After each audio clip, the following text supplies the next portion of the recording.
એક દિવસ ઉજ્જૈન નગરીના રાજા વિક્રમ જંગલમાં પોતાના સૈનિકો સાથે શિકારે ગયા। એક મૃગને જોઈને રાજાએ એની પાછળ ઘોડો દોડાવ્યો। તે મૃગની પાછળ પાછળ ખૂબ જ આગળ નીકળી ગયા અને પોતાના સૈનિકોથી વિખૂટા પડી દૂર જંગલમાં પહોંચી ગયા। તેમને થાપ આપી મૃગ પણ ક્યાંય નીકળી ગયું હતું। મૃગના શિકારની ધૂનમાં રાજાને સમયનું પણ ભાન રહ્યું ન હતું। ત્યારે રાજા થાકીને એક જગ્યાએ ઘોડા ઉપરથી નીચે ઉતર્યા ત્યારે ખબર પડી કે સાંજ ઢળી ગઈ હતી।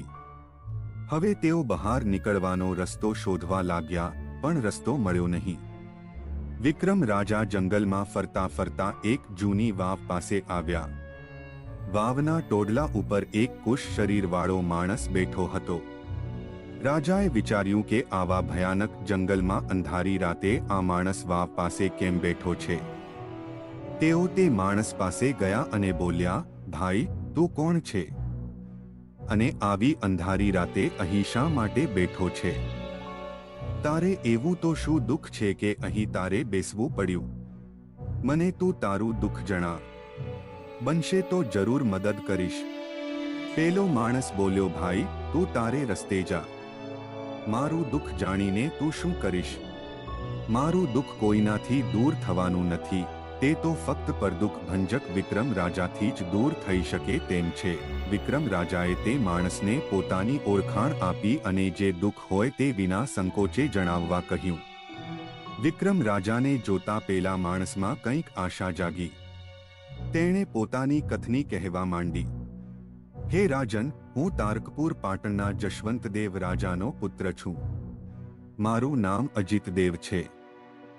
નાનપણથી જ મને હરિકથામાં ખૂબ રસ હતો, તેથી અમારા ઘેર બ્રાહ્મણ અવારનવાર કથા વાંચતા અને કહેતા કે 68 તીર્થ સ્નાન કરીને જે આવે એનો વૈકુંઠમાં વાસ થાય। આ વાત મારા મનમાં ખૂબ ઠસી ગઈ। મને આ અમૂલ્ય લાભ લેવાનું મન થયું અને એક દિવસ હું મારો ઘોડો તૈયાર કરી જાત્રાએ નીકળી પડ્યો। હું ફરતો ફરતો આ જંગલમાં આવી ચડ્યો। ઘરથી આવ્યો એને 1 મહિનો થયો હતો। આ જંગલમાં આવતા મને ખૂબ જ તરસ લાગી એટલે આ વાવ ઉપર આવ્યો। તે દિવસ સુદ આઠમનો હતો। વાવમાં પાણી પીને હું નિરાંતે આરામ લેવા બેઠો। ચારેક ઘડી દિવસ ચઢ્યો હશે કે અચાનક વાવની અંદરથી એક વિવિધ રંગી ખીલેલું અદ્ભુત કમળ દેખાયું। તે કમળ સહસ્ત્ર પાંખડીનું હતું। તે કમળ લેવા જેવો મેં હાથ લંબાવ્યો કે તરત તે કમળ અદૃશ્ય થઈ ગયું। કમળ ન મળતા મને ખૂબ જ દુઃખ થયું। તે કમળ મારા મનમાં ખૂબ જ વસી ગયું હતું। તે મેળવવાની લાલચે અહીં થોભી ગયો। 68 તીર્થની જાત્રા કરવાનો વિચાર પણ મેં માંડી વાળ્યો અને કમળ મેળવવા મારો જીવ અધીરો બની ગયો। દર મહિનાની સુદ આઠમે આ કમળ દેખા દે છે અને જ્યારે તેને લેવા હું જાઉં છું કે તરત અદૃશ્ય થઈ જાય છે। ક્યારેક તો મારા હાથમાં તે આવશે એ આશાથી હું અહીં અડીંગો જમાવીને બેઠો છું। અહીં હું આજુબાજુથી ફળફળાદી લાવીને મારું પેટ ભરી લઉં છું। ઘણી વાર તો ભૂખ્યા પેટે પણ દિવસો પસાર કરવા પડે છે।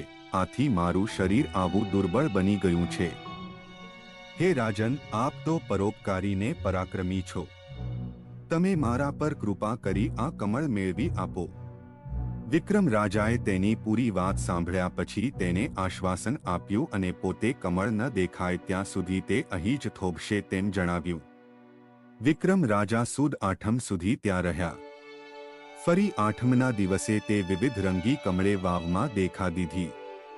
વિક્રમ રાજા તે કમળ લેવા આગળ વધ્યા કે તરત કમળ પાણીમાં અદૃશ્ય થઈ ગયું।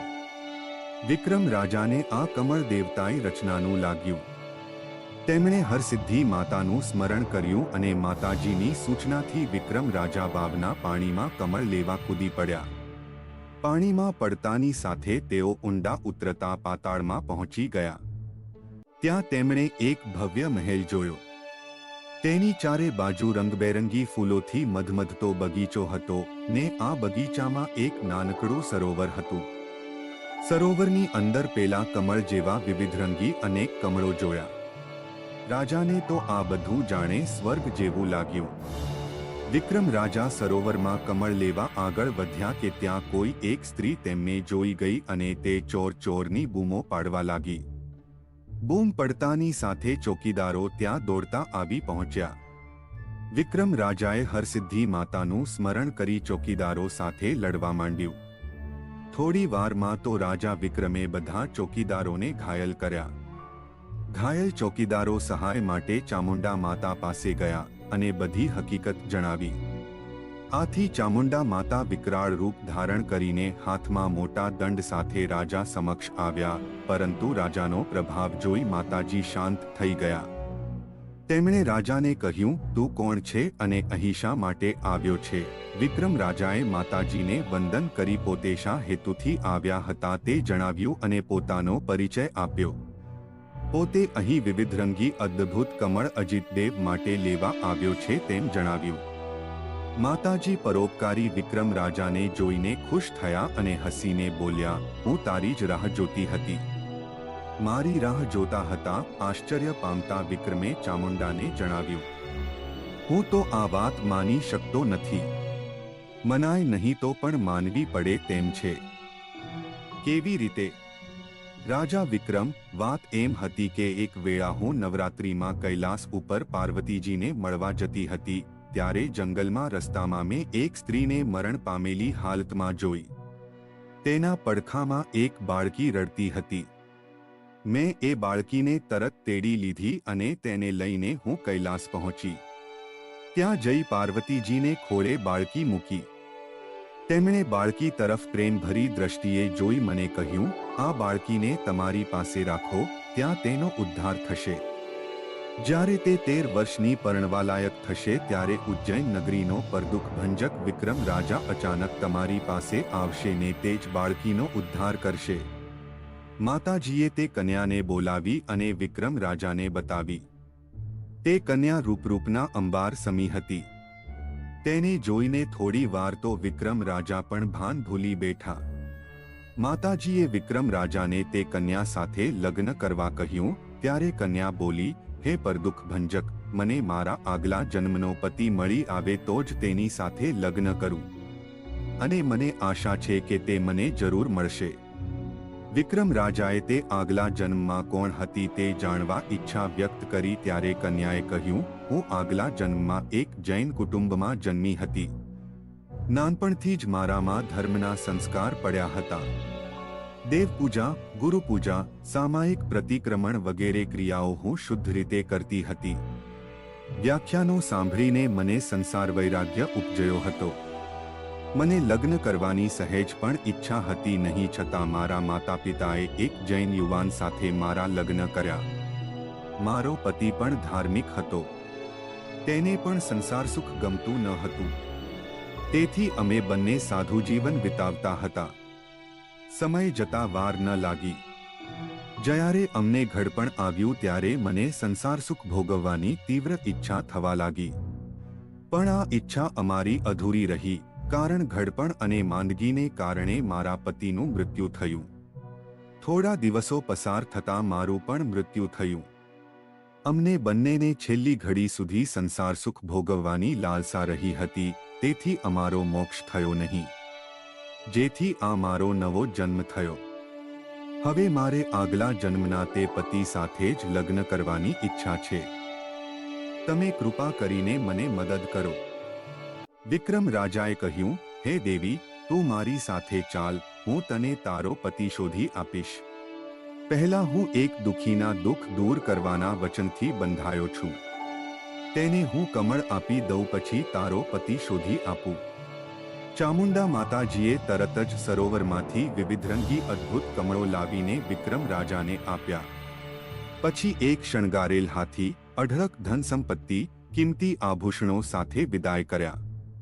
વિક્રમ રાજા અને કન્યાએ માતાજીને પ્રણામ કર્યા. માતાજીએ બંનેને આશીર્વાદ આપી વિદાય આપી. બંને જણ વાવની પાસે જ્યાં કુશ માણસ બેઠો હતો તેની પાસે આવ્યા. પેલો માણસ તો કમળની રાહ જોઈને જ બેઠો હતો.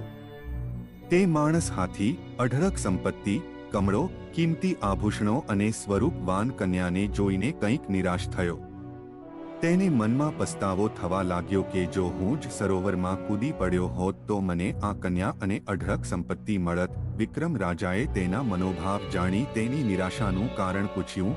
ત્યારે પેલા કુશ માણસે પોતાના દિલની વાત કરી. વિક્રમ રાજાએ તેને કહ્યું, હું કન્યા સાથે પરણ્યો નથી અને અઢળક સંપત્તિ પણ મારી નથી. મારે તો આ કન્યાને આગલા જન્મના પતિને શોધીને તેની સાથે આ કન્યાને પરણાવી બધું આપી દેવાનું છે. વિક્રમ રાજાએ કંઈક વિચાર કર્યો અને પછી કન્યાને કહ્યું, આ યુવાનને તું થોડા પ્રશ્નો પૂછ. જો તે તારા પૂર્વજન્મનો પતિ હશે તો તે ફટાફટ જવાબો આપશે. કન્યાએ તે યુવાનને કેટલાક પ્રશ્નો પૂછ્યા. તેના બધા જવાબો યુવાને આપ્યા. પ્રશ્નોના ઉત્તરો સાંભળીને યુવાનને પણ પોતાનો પૂર્વજન્મ યાદ આવ્યો અને તેણે સઘળી હકીકત કન્યાને કહી સંભળાવી. કન્યાને ખાતરી થઈ ગઈ કે આ જ તેનો પૂર્વજન્મનો પતિ છે. પૂર્વજન્મના બંને પતિ પત્ની મળતા તેમને લઈ વિક્રમ રાજા ઉજ્જૈન નગરીમાં આવ્યા અને ઘણા ધામધૂમથી અજીતસેનના લગ્ન તે કન્યા સાથે કરાવી આપ્યા.